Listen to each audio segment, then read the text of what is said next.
Well, here we are. I'm the last speaker standing. I know you're all probably feeling a bit like a marathon runner who's hit the wall. You're exhausted, you're dehydrated, and you're probably wondering why you ever signed up for this in the first place. But don't worry, I'm here to be your personal water station and hopefully inject a little bit of energy and humor into this final stretch. So this talk comes from a dream of nirvana, where the sun is shining, the birds are singing, and our systems are all fully integrated and they're humming along. This is the world we live in, right? Until it starts raining and the sirens start alarming and it all comes crashing down. I think this sounds a bit more realistic. So the inspiration for this talk comes from a place of frustration that I hear as I talk to many customers who are dealing with challenges on how to integrate this massive amount of data and the applications that they have. So today, I just want to spend the next 20 minutes talking about this natural tension between REST APIs and data streams. And we're going to see how they can playfully coexist. But before we get started, a little bit about me. My name is Vella, and I'm a solutions engineer at Confluent. And I've been working in the field of integration for the past 16 years, where I spent 13 of those years at the Australian Energy Market Operator in roles across operations and enterprise architecture. And here at Confluent, I work with many customers in this region. We're talking about educating and we're engineering data streaming solutions. Let's start with a question. I'm a microservice and I have some data to share. How do we share this data out? It's easy to default to REST APIs. But what about if we need to share our data externally? Maybe we need to expose our service on the public internet. Again, we usually resort to REST APIs over HTTP. How about if we have a legacy database? Maybe it's a mainframe that we need to expose. It's very common to see REST API facades being built in front of these databases. But before we move on, today we're here today at API Days, so let's actually clear up what an API is. Because when we talk about APIs, we are typically referring to a RESTful API that's built on HTTP. But as we're going to see shortly, there are many different types of APIs available. And the one that we're going to be drilling into is Kafka. It's also an API, but it's built specifically for data streaming. So let's look at a typical integration problem. We have some operational databases, and we might use an ETL tool, for example. We have some SaaS applications.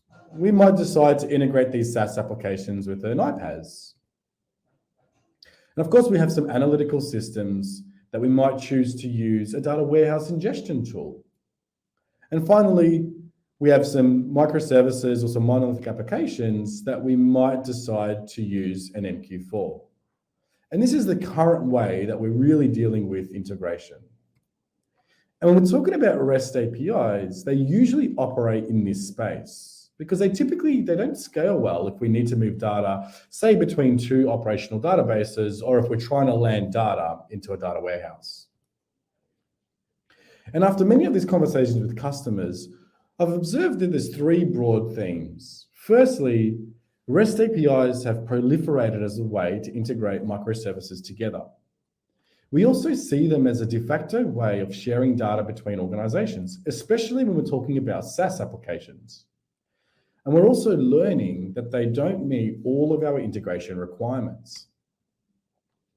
So let's dig a bit deeper and go on a bit of a journey just to try and understand why REST APIs have become so popular.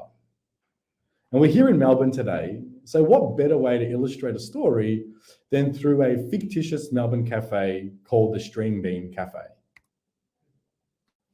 It's the early 2000s, and at this stage I was still going to school. I really hope it doesn't make anyone feel too old in the room. And how did we build applications in this time? We built monolithic applications, of course. Here, we can see our Stream Bean Cafe built as one Java application, and it contains all the functionality in the one executable.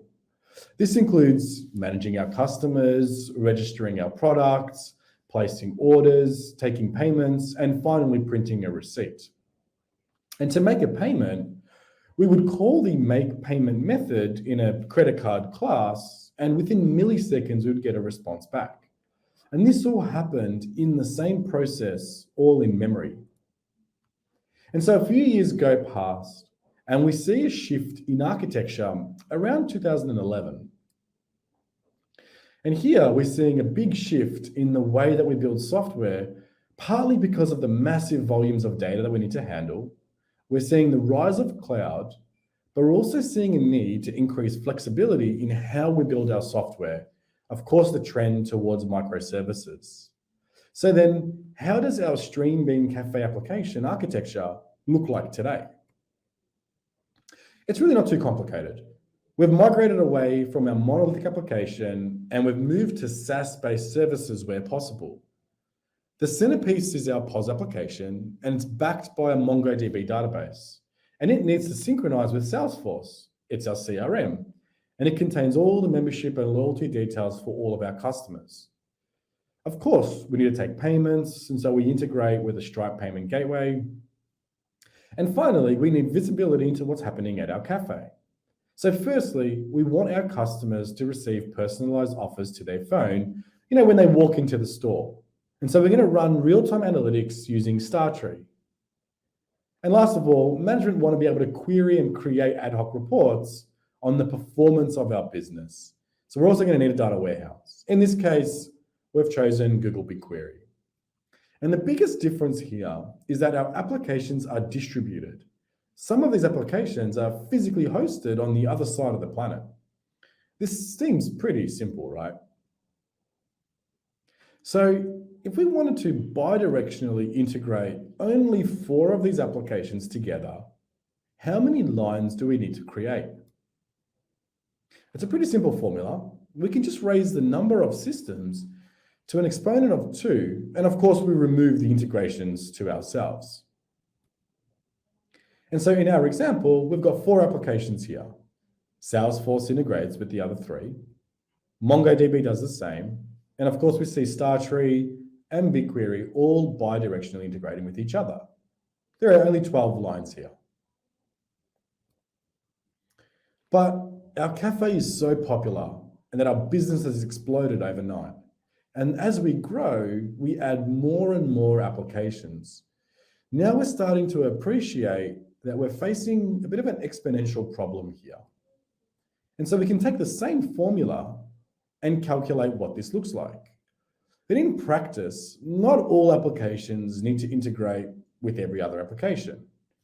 So even if we take a conservative guess of, say, 10% or 200 of these applications that need to bidirectionally integrate, that still leaves us with just under 40,000 integrations. And this is what we end up with. Does this architecture look familiar to you? This is a very common, almost unintentional architecture. And here, if a source system is down, it will affect all of the target systems. And you're also going to have the same data moving across multiple pipelines. Every time you create a line, it's just another copy of the data. And if you can count it, one of the databases here contains at least 9 lines. But you don't have to take my word for it. This is what Amazon, Netflix, and Twitter looked like. And kind of a question here is, how do we even find the services that we want to consume from? And personally, I think it's kind of crazy to think that we build architectures like this. For example, if we need to integrate our POS data from MongoDB into our data warehouse, we're going to go all the way up the OSI stack. I'm going to call a REST API that's provided by a Node.js microservice, which then writes that data into a Google BigQuery data warehouse. And all we've achieved is bytes from MongoDB being transferred from disk back to disk on the data warehouse. And this is happening everywhere inside organizations and also between organizations, because fundamentally here, we're thinking about data as just a pile of bytes that are sitting in a database before we can extract any value from it. And so what I've come to realize is that synchronous request response REST APIs are addictive because they give us this false sense of comfort that they're always going to be available when we need them. And the more we build, the more we want. And we often overlook this exponential cost that's associated with how we handle failure modes for our never-ending web of point-to-point integrations. There has to be a better way here. So before we learn about Kafka, I want to briefly touch on synchronous and asynchronous patterns. And in our modern stream bean cafe distributed architecture, we come to the realization that not every integration needs to be a synchronous request response. Sure, we might decide that we don't place an order until we receive a payment confirmation from our payment gateway, but the integration with the CRM, the data warehouse, and our real-time analytics platform definitely does need to be synchronous. Here, an asynchronous pattern that supports high throughput and low latency is perfect. It's also worth calling out that even though the published REST API from Stripe may be a synchronous request response API, internally, this could also be built asynchronous. So because REST APIs are so popular between microservices, we've ended up building a Death Star. And usually, when we use REST APIs to exchange data between organizations, we're bounded by the small, frequent requests, and they're not suited for high throughput exchanges where we might need to exchange gigabytes of data per second, for example. And of course, REST APIs, they're just one tool in the belt. And we still have many different integration tools across our landscape, like message queues and ETLs, for example. So let's meet Kafka. And if you're not yet familiar with Kafka, Kafka is an open source asynchronous data streaming protocol that was first built at LinkedIn to handle massive data integration at scale. And Kafka has four main capabilities, which allows us to truly decouple our producers and our consumers. So firstly, we need a way to connect the source data and move that data to a topic from where the data is stored and can be read. Kafka Connect provides this framework for us. And this data topic, this is the heart of Kafka. It's where the data is stored for consumption, and it's not deleted when the data is read. And if we're moving data around an organization, we're going to need to be able to process that data to make it ready for use. So we might do things like filtering the data or joining multiple streams together. And finally, if you're sharing that data across an entire organization, we're going to need to be able to govern it, and that's our final capability. And back to our question of service discovery in a microservice architecture, here is a fundamental difference. If I subscribe to a topic that contains purchases, transactions, for example, I don't really need to know where that data come from, because once that data is in Kafka, it's available to any downstream consumer. And this really allows me to focus on the business data itself, rather than spending time designing on how I'm going to integrate with that source system that is creating that data.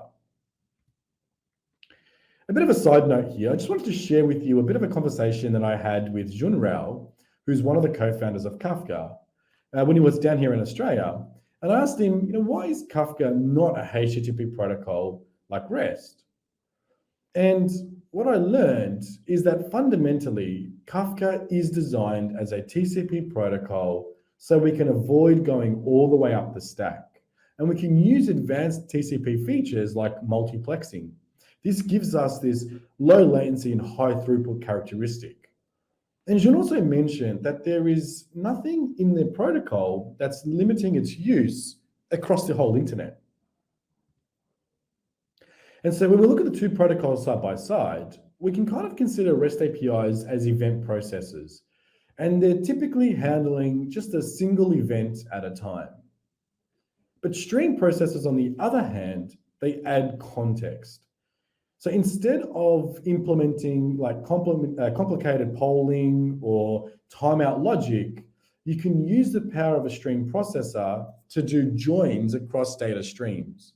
And stream processors, they take into account time, where we can add context from data across different streams. And we can do interesting things like calculating the average purchase price or the average purchase amount in a window of time on an unbounded stream.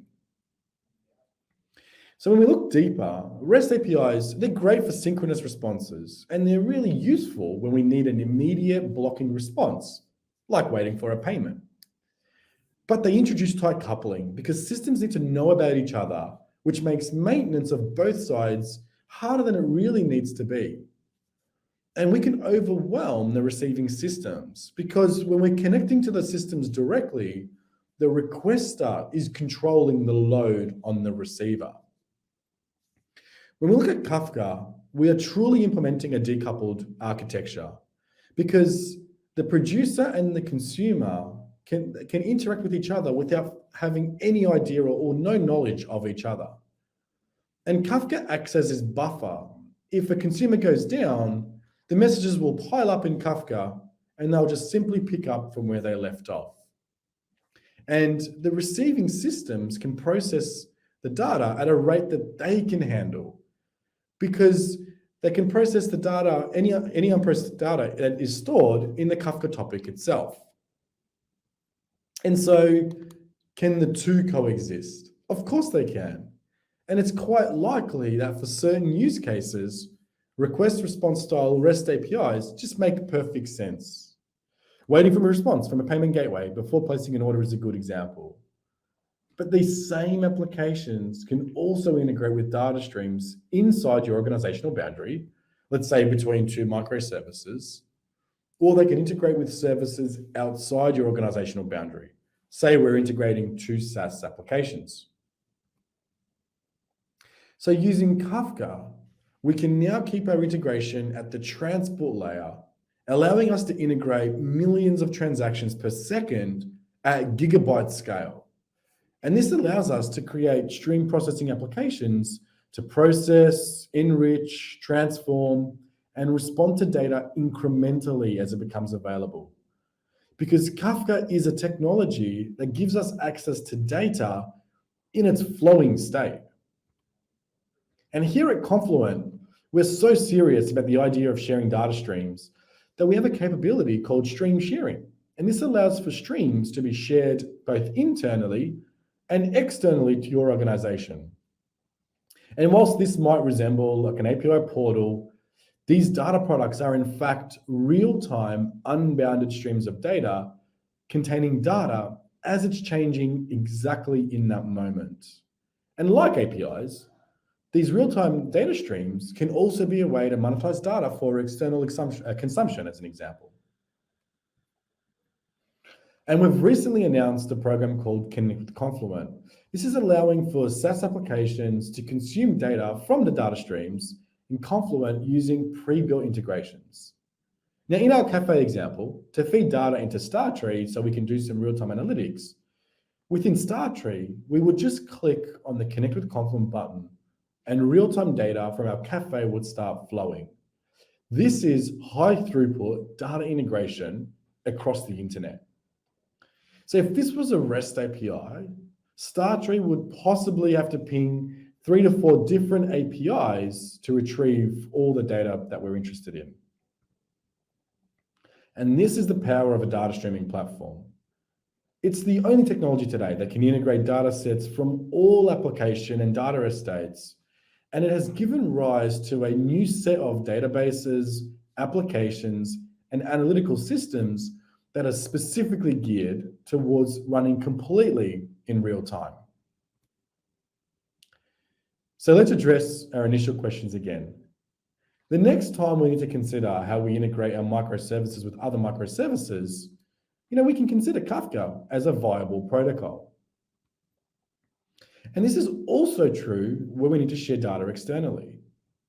We don't always need to resort to request response REST APIs as our default position. And finally, I would highly recommend considering a change data capture pattern to integrate legacy databases with modern systems so that we don't need to build complex REST APIs in front of these databases. And personally, after spending 16 years working on multiple tools and integration, the future of integration is real time, and I see Kafka playing a real key role here. So if there are 3 things that I hope you take away from this talk today, it's Now let's reduce the amount of point-to-point lines between systems and consider Kafka as a truly decoupled solution. REST APIs are great for request response, but other use cases, Kafka can also be used as a pattern for exchanging data between organizations and also within organizations. And a data streaming platform like Confluent, it doesn't discriminate between application and data integration, and it allows us to integrate data sets from all of our estates. And with that, you could be anywhere in the world right now, but you're here with me, and I truly appreciate that. Thank you.